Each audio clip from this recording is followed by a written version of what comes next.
شام کی دعائیں۔ سورج اپنی سنہری کرنوں کو اپنی آغوش میں سمیٹ چکا ہے۔ اب خدا کی ساری کائنات پر تاریکی پھیل گئی ہے۔ کائنات کے ہر ذی حس اور ہر جاندار نے اپنا اپنا کام ختم کر لیا ہے۔ ان میں ہم انسان بھی شامل ہیں۔ بعض نے تو اپنے روزمرہ کے کام اور ذمہ داری کو پایہ تکمیل تک پہنچا لیا ہے، جبکہ بعض کا کام ابھی ادھورا ہے۔ تاہم ہمارا بدن ماند پڑ گیا ہے اور ذہن تھک چکا ہے۔ ہمیں اب آرام اور سکون کی ضرورت ہے۔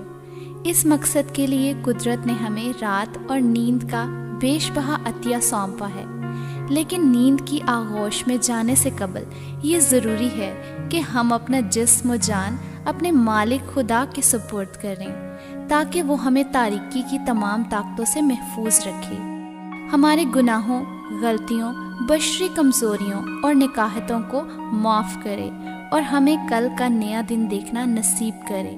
خدا کے ساتھ دعا یا رابطہ استوار کرنے کے لیے پاک ماں کلیسیا نے شام کی دعاؤں کے ذریعے ہماری رہنمائی کی ہے۔ آئیے ہم ان دعاؤں کی صورت میں اپنے آپ کو اپنے آسمانی باپ کی پناہ اور محافظت میں دے دیں۔ شام کی دعا۔ باپ اور بیٹے اور روح القدس کے نام میں آمین۔ اے میرے خدا، میں ایمان رکھتی ہوں کہ تو یہاں حاضر و ناظر ہے۔ میں تجھے سجدہ اور اپنے سارے دل سے پیار کرتی ہوں۔ میں تیرا شکر کرتی ہوں ان سب نعمتوں کے لیے جو میں نے ہمیشہ اور خاص کر آج تجھ سے پائی ہیں۔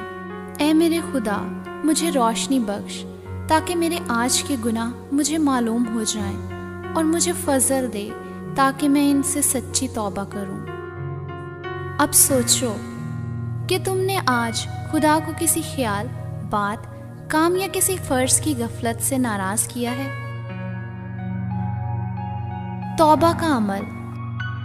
اے میرے خدا، میں اپنے دل سے پشیمان ہوں کہ میں نے تیری بے حد نیکی اور بزرگی کے خلاف گناہ کیا ہے۔ میں اپنے سب گناہوں سے نفرت کرتی ہوں کیونکہ وہ تجھ کو ناخوش کرتے ہیں۔ اے میرے خدا جو سب پیار کے لائق ہے، اور میں مضبوطی سے ارادہ کرتی ہوں کہ تیرے پاک فضل کی مدد سے پھر ہرگز تجھے ناراض نہ کروں گی اور گناہوں کی راہوں سے کنارہ کروں گی۔ آمین۔ آئے ہمارے باپ، تو جو آسمان پر ہے، تیرا نام پاک مانا جائے، تیری بادشاہی آئے، تیری مرضی جیسے آسمان پر پوری ہوتی ہے زمین پر بھی ہو۔ ہماری روزینہ کی روٹی آج ہمیں دے، اور جس طرح ہم اپنے قرض داروں کو بخشتے ہیں، تو ہمارے قرض ہمیں بخش اور ہمیں آزمائش میں نہ پڑنے دے، بلکہ ہمیں برائی سے بچا۔ آمین۔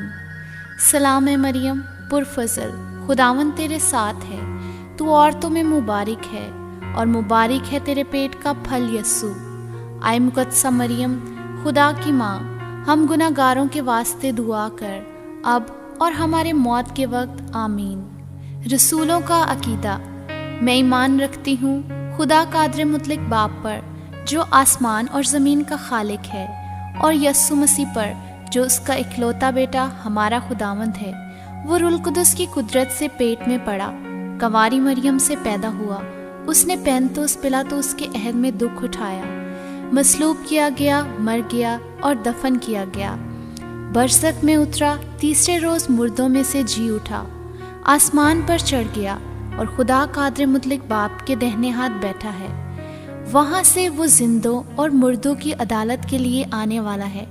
میں ایمان رکھتی ہوں روح القدس پر، پاک کیتھولک کلیسیا، مقدسوں کی شراکت، گناہوں کی معافی، جسم کے جی اٹھنے اور ہمیشہ کی زندگی پر۔ آمین۔